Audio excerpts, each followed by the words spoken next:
Hello friends, आज हम ये फूड एग्ज़ाम से रिलेटेड टॉपिक डिस्कस करेंगे। आज का टॉपिक है हमारा repelled acts and order. Repelled acts and order जो है हमारे एफएसएसआई एक्ट जब से हमारा लागू हुआ है 2006 से, उससे पहले जितने भी हमारे एक्ट्स ऑर्डर पास हुए हैं गवर्नमेंट के द्वारा, तो उन सबको मर्ज करके एक लॉ अम्ब्रेला एक अम्ब्रेला स्ट्रक्चर फॉर्म कर दिया, जो कि सबको अलग अलग मिनिस्ट्रीज़ ने अलग अलग लॉज बनाए थे, उन सबको एक साथ ये कवर करता है।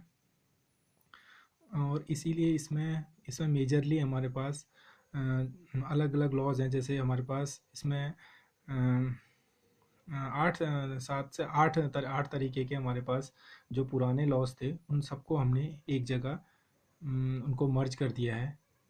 और इसी को हम डिस्कस करेंगे। पहले हम टॉपिक को समझेंगे, उसके बाद हम एक ट्रिक देखेंगे, और जो एफएसएसआई एग्ज़ाम में जो क्वेश्चंस आए हमारे, इनको हम उनको हम डिस्कस करेंगे और देखेंगे कि ये कितना इम्पोर्टेंट टॉपिक है, कि इस सिंगल टॉपिक से एफएसएसआई फूड एनालिस्ट के का जो पेपर है उसमें 2 क्वेश्चन आए हुए हैं एक पेपर पे। तो ये और भी एग्ज़ाम में अलग अलग तरीके से पूछा जाता है फूड के एग्ज़ाम्स में। तो आइए हम समझते हैं आगे को। तो जो ये रिपेल्ड एक्ट है, रिपेल्ड एक्ट का मतलब यही होता है कि वो लॉज या वो एक्ट्स जो गवर्नमेंट ने बनाए थे, उनको कैंसिल करके हम एक एक बड़ा सा एक सिंगल लॉ बना दिया, जिसे हम एफएसएसआई ये food safety and standard act 2006 के अंदर पढ़ते हैं। इससे पहले जो 8 लॉज हैं, हमने उनको कंबाइन कर लिया। तो ये जो लॉज हैं, उनको हम एक एक एक करके समझेंगे। मैं आपको 8 के 8 लॉज दिखाता हूँ। तो इसमें पहला है prevention of food adulteration act 1954, और दूसरा है फ्रूट प्रोडक्ट्स ऑर्डर, एफपीओ बोलते हैं जिसको। और जो पहला वाला है उसे पीएफए भी बोला जाता है। जो दूसरा वाला है फ्रूट प्रोडक्ट ऑर्डर 1955, ये एफपीओ ऑर्डर बोला जाता है। पहले एफपीओ लिखा आता था, अब तो एफएसएसएआई के सारे वो हो गए हैं।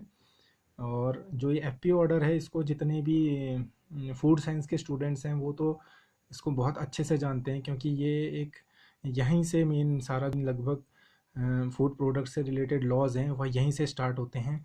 ये मतलब एक एपिक लॉ है अभी तक का फूड साइंस के स्टूडेंट्स के लिए, जो पूरी फूड प्रोसेसिंग के लिए है। क्योंकि यहीं से जैसे जितने भी डिफरेंट फूड प्रोडक्ट से प्रोसेस्ड फूड प्रोडक्ट बनते थे, उन्हीं के लिए इसमें लॉज लाए गए। और जो तीसरा है वो है हमारा एसेंशियल कमोडिटी एक्ट 1955। ये एसेंशियल कमोडिटी एक्ट क्या होता था कि जब आज़ादी के बाद, जब भी जो हमारी कमोडिटीज़ थी, मतलब जो हमारी ज़रूरत खाद्यान्न थे, उन पे कालाबाजारी से रोकने के लिए, जैसे हमारे गेहूँ चावल, एसेंशियल कमोडिटी एक्ट जो ये हैं, जो हमारे लिए ज़रूरी हैं, इनको रेगुलेट करने की, कालाबाजारी ना हो, ये इसलिए ये वाला 1955 ये किया गया था। और जो हमारा जो फर्स्टली था prevention of food adulteration act 1954, ये हमारा हुआ करता था कि जैसे दूध में पानी मिलाना, या दाल में मतलब दालों को जैसे उसमें जैसे जैसे जो भी सब्सटेंस जिससे फ़ायदा हो, जैसे पत्थर मिला देना, या और भी चीज़ें जैसे हल्दी में चावल, पिसी हुई चावल मिला लेना, इस तरीके के जो थे ये फूड एडल्ट्रेशन में, उसमें उसके हिसाब से हमने लॉज गवर्नमेंट ने फॉर्म किए थे। और जो तीसरा है हमारा, चौथा है जो अब वेजिटेबल ऑयल प्रोडक्ट ऑर्डर 1947, जो ये ऑर्डर है ये वेजिटेबल ऑयल मतलब जो भी जैसे हमारा तिलन से और मतलब राई, सरसों से, जो ये भी जो हमारा जैसे सोयाबीन से हो गया, ऑयल सीड्स जो होते हैं, इनसे प्रेसिंग करके, या जो भी हम प्रोडक्ट ये वेजिटेबल से मतलब सीड्स से जो भी हम वो बनाते थे, ऑयल एक्सट्रैक्ट करते थे, तो उसको कंट्रोल करने के लिए जो भी लॉज बनाए गए, वो वेजिटेबल ऑयल प्रोडक्ट के अंदर लाए गए थे 1947 में। और इसके बाद है सॉल्वेंट, पांचवा है solvent extracted oil, de oil meal and edible flour control order 1967। तो इसमें क्या हुआ कि जो ये सॉल्वेंट एक्सट्रैक्टेड मतलब ये हुआ, जैसे सरसों है, इनमें सॉल्यूशन, इनमें कोई चीज़ सॉल्यूशन मिला के हम लोग क्या कहते हैं, इसमें एक सॉल्वेंट मिला दिया जाता था, और फिर उसके बाद बाद उसमें से तेल निकाला एक्सट्रैक्ट किया जाता था। और जैसे जो हमारे ट्रेडिशनल मेथड होते हैं जैसे कोलू से या उसमें प्रेसिंग करके कोल्ड प्रेसिंग करके निकाला जाता था, ये उससे अलग है क्योंकि इसमें ये जो केमिकल है वो यूज़ होता है। और जो ये था, जो ये सॉल्वेंट मिला के जो होता है, इस वाले के लिए गवर्नमेंट ने ये किया कि आप उसको रिफाइंड करेंगे, मतलब उसको निकाल के, ये नहीं कि हमारा जो सॉल्वेंट है वो भी खाने के तेल में ही जा रहा है, उसे रोकना है। उसे उसे रोकना है उसे रोकना है। और आपको अच्छे से समझाने के लिए मैं इसकी अभी ट्रिक भी दूंगा, इसकी ट्रिक भी बताऊंगा कि जिससे आपको रिटेंशन करने में वो हो, बिल्कुल बिल्कुल याद रहे।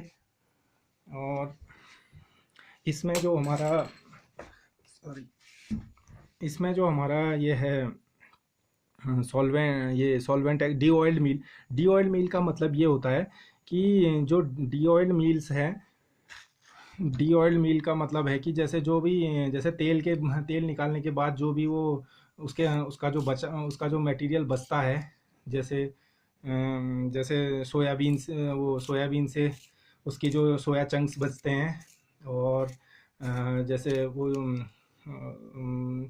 सरसों से वो खली, उस तरीके की चीज़ें बचती हैं। और मूंगफली से भी जो उसका जो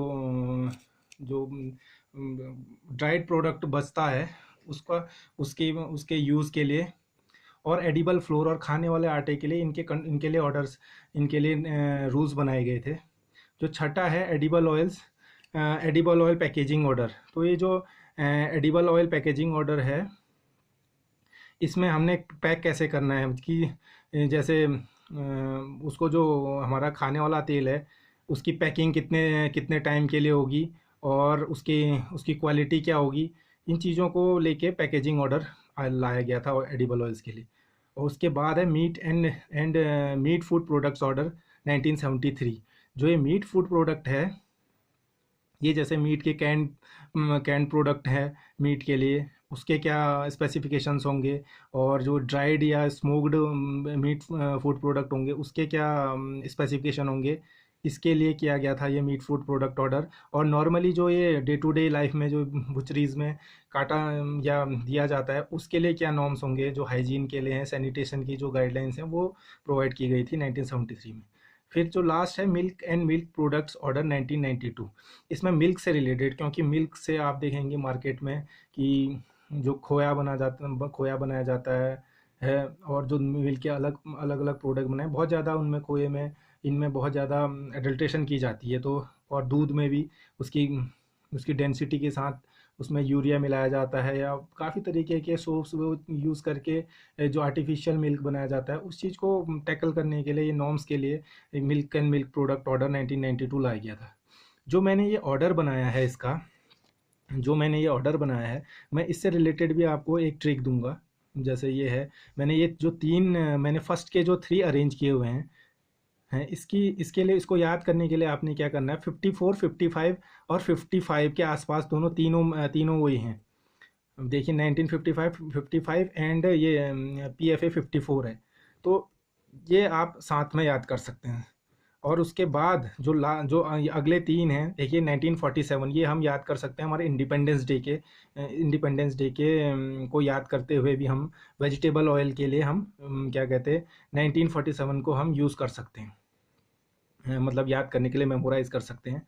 फिर उसके बाद अगर हम 1947 में अगर हम 20 और 20 जोड़ें तो 1967 हो जाएगा, जो कि solvent extracted oil de oil meal या एडिबल फ्लोर कंट्रोल ऑर्डर था 67। 20 साल जोड़ेंगे अगर हम 47 में तो 20 हो जाएगा।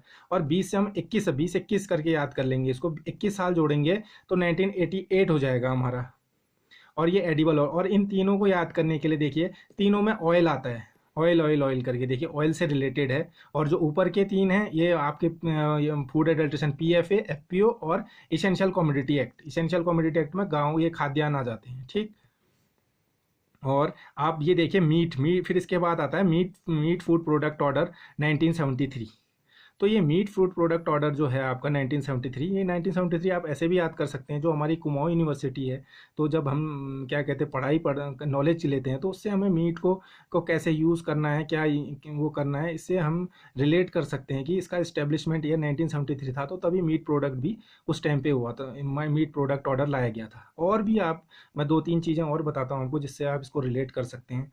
जैसे जैसे सचिन तेंदुलकर का ईयर क्या कहते हैं बर्थडे का ईयर है 1973, ऐश्वर्या राय का है, मलाइका अरोड़ा खान का है बर्थडे है, तो उससे भी आप कर सकते हैं कि मीट फूड प्रोडक्ट ये लोग यूज़ करते हैं प्रोटीन अपनी नेसेसिटीज़ के लिए, तो ऐसे भी याद कर सकते हैं। और जो आप लास्ट है आपका milk and milk product order 1992, इसको याद करने के लिए सिंपली आप ऐसे याद कर सकते हैं कि जो ये 1992 में है, यहाँ पे मुथैया मुरलीधरन जो श्रीलंका के स्पिन बॉलर हैं, उन्होंने डेब्यू किया था ऑस्ट्रेलिया के खिलाफ, और सारे बैट्समैन को वो छट्टी का दूध याद दिला देते थे क्रिकेटर्स को। तो ये ऐसे करके आप दूध से आप ऐसे करके याद कर सकते हैं कि उन्होंने मुथैया मुरलीधरन से भी याद कर सकते हैं 1992, आपको रिलेट करना है बस। और 1988 को आप कैसे याद रख सकते हैं कि 1988 को आप ये सकते हैं, जो हमारे लेजेंडरी वो हैं राज कपूर साहब हैं, उनके फिल्म मेकर, एक्टर और बहुत ज़्यादा प्रतिभाशाली व्यक्ति थे वो इंडियन सिनेमा के लिए, तो उनका डेथ ईयर भी है 1988, वैसे में भी आप याद कर सकते हैं। बस आपको ये है कि इनका कॉम्बिनेशन याद रखना है। जैसे हमने पहले अगर स्टार्टिंग करें तो पहले के 3 हमारे 1954, 55 और 55 से हैं, ठीक। और अगले 3 जो हमारे 1947 और 67 और ये 1988, इसमें 20-21 का डिफरेंस आ रहा है। जैसे 47 से 20 जोड़ेंगे आप 67 हो जाएगा, और 1988 ये सब में ऑयल है, पहले वेजिटेबल ऑयल है, फिर सॉल्वेंट एक्सट्रैक्ट। वेजिटेबल ऑयल मतलब नॉर्मल हम जो प्रेसिंग से निकालते थे ऑयल को, उसको सीड ऑयल को, उससे मतलब जो हमारा प्लांट से निकलता था, प्लांट के सीड से जो ऑयल निकलता था, उसको हम इसके अंदर लेते हैं। और दूसरा हम सॉल्वेंट एक्सट्रैक्टेड ऑयल, मतलब हम इसमें केमिकल्स का यूज़ करके ऑयल निकालते हैं। तीसरा हमारा एडिबल ऑयल। अब जब हमने ये दोनों तरीके से निकाला, इसको हम क्या करेंगे, इसको हम करेंगे पैकेजिंग करेंगे। जब हम पैकेजिंग करेंगे, पैकेजिंग करने के लिए भी हमें नॉर्म्स चाहिए, उसने वो स्टैंडर्ड फॉलो किए नहीं किए हैं, रिफाइंड है नहीं है, तो काफ़ी सारे रेगुलेशंस हैं। तो इनके लिए हमने तीनों को यूज़ कर लिया, 20-21 से ये यूज़ हो गया। और ये मीट है, और मीट वाला हमने 1973 कुमाऊं यूनिवर्सिटी का वो है, एजुकेशन से रिलेटेड, एजुकेशन से ही हमें सद्बुद्धि आती है। और हमने क्या किया, मीट के लिए हमने मीट को स्टैंडर्डाइज कर लिया, उसके स्पेसिफिकेशन बना लिए, उसके लिए नियम बना लिए। तो फिर लास्ट वाला है milk and milk product order. ये हमारा मुथैया मुरलीधरन जी ने छठी का दूध याद दिला देते थे बैट्समैन को, इसीलिए हम 1992 milk and milk product order ये कर लेते थे। अब जब ये जो 8 के 8 हमारे जो एक्ट्स थे, ऑर्डर थे, तो इनको सबको हमने एक अंदर कर दिया। अब हम यहाँ पे 2 वर्ड्स आते हैं, कभी भी कंफ्यूज नहीं होना है। या तो ये बोले डीम्ड बोलें, या ये डीम्ड बोलें या रिपेल्ड बोले। बात इसका मतलब ये है कि इन दोनों को हमने वो करना है कि ये इन दोनों के उसके बदले हमने ले लें। मतलब हम उसके डीम्ड का मतलब भी यही रहता है कि जैसे कोई यूनिवर्सिटी होती है, उसको वो भी डीम्ड, जैसे इलाहाबाद यूनिवर्सिटी, ये सब डीम्ड मतलब कि उसको एफिलिएट कर देते हैं हम उससे, कि आप 2006 एफएसएस एक्ट, जो ये FSS food safety standard act 2006 है, अब ये इसके अंदर आएंगे। ये सारे अलग अलग थे पहले, ये 8 के 8 थे, अलग अलग मिनिस्ट्री कर रही थी इनको हैंडल, अलग अलग रूल्स थे। और जो हमारा क्या कहते हैं फूड प्रोडक्ट जो भी बना रहा था, जो हमारी कंपनीज थी, उनको बड़ी दिक्कत आती थी, क्योंकि इनके कंप्लाइंसेस होते थे। कोई फैक्ट्री है, कभी कोई छापा कर ले रही है या कोई कर रही है, और तो उससे क्या है कि नए प्रोडक्ट्स बनाने में बड़ी दिक्कत आ रही थी। अब क्या है कि जो एफएसएस एक्ट है 2006, इससे सिंगल एक एक्ट के अंदर, अम्ब्रेला एक्ट के अंदर इसको कवर कर लिया गया है। और मैं वीडियो को ज़्यादा लंबा नहीं करूँगा, सिर्फ अब मैं आपको दिखाता हूँ कि इससे रिलेटेड जो क्वेश्चंस आए हैं फूड एनालिस्ट, ये फूड एनालिस्ट के लिए भी बहुत ज़्यादा इंपॉर्टेंट है। और जो जितने भी जैसे उत्तराखंड फूड सुपरवाइज़र एग्ज़ाम होगा, या और भी food safety officer exam, technical officer, और आपका असिस्टेंट या एफएसआई के या फूड से रिलेटेड जितने भी एग्ज़ाम हैं उन सब में ये बहुत ये 8 लॉज हमारे बहुत ज़्यादा इम्पोर्टेंट हैं, आते हैं। और मैं आपको क्वेश्चंस दिखाता हूँ जिससे जो क्वेश्चंस एफएसएसआई के एग्ज़ाम में आए हुए हैं, तो हम इसको देख लेते हैं। देखिए पहला ये क्वेश्चन आया हुआ है जूनियर फूड एनालिस्ट पेपर के एग्ज़ाम में आया हुआ है। इसमें लिखा हुआ है, देखिए, how many acts are repealed by food safety standard act 2006। वो कह रहा है कि कितने एक्ट हटाए गए हैं और या इसको मर्ज कर दिया गया है फूड सेफ्टी स्टैंडर्ड एक्ट 2006 में। तो ऑप्शन है 4, 7, 5, 8। तो इसका ऑप्शन है 8, क्योंकि हमने 8 तरीके के जो लॉज थे इनको हमने एक जगह मर्ज कर दिया और उनको हम एफएसएसआई एक्ट 2006 के अंदर पढ़ते हैं। और दूसरा क्वेश्चन जो एफएसएसआई ने पूछा हुआ है और ये दोनों क्वेश्चंस एक ही पेपर में आए। सोचिए एक पेपर में 2 क्वेश्चन आ रहे हैं। तो अगला क्वेश्चन मैं पढ़ता हूँ, act order which is not deemed after deemed after implementation of food safety and standard act 2006। ये पूछ रहा है इसमें कि कौन सा वाला इसमें डीम्ड नहीं है, इसमें कौन सा मर्ज नहीं है, कौन सा एक्ट है या ऑर्डर है। तो इसमें ऑप्शन दिया गया है ए, फूड प्रोडक्ट ऑर्डर 1955। दूसरा है prevention of food adulteration act 1954, ये भी हम पढ़ चुके हैं।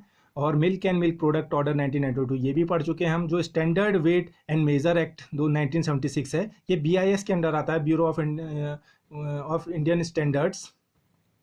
इसके अंदर बीआईएस के अंदर वो रहता है और इसको हम अलग से पढ़ते हैं, इसके अंदर नहीं आता है ये एफएसएसआई के अंदर। ये दोनों क्वेश्चंस हमने समझ लिए हैं। तो और इसी तरीके के और भी आपको जो क्वेश्चंस पेपर में आए गए हैं उसी से रिलेटेड ट्रिक्स दी जाएंगी। आप बने रहिए और कमेंट्स में बताइए आपको और कौन कौन से टॉपिक्स को एक्सप्लेन करना है और ट्रिक के साथ समझाना है।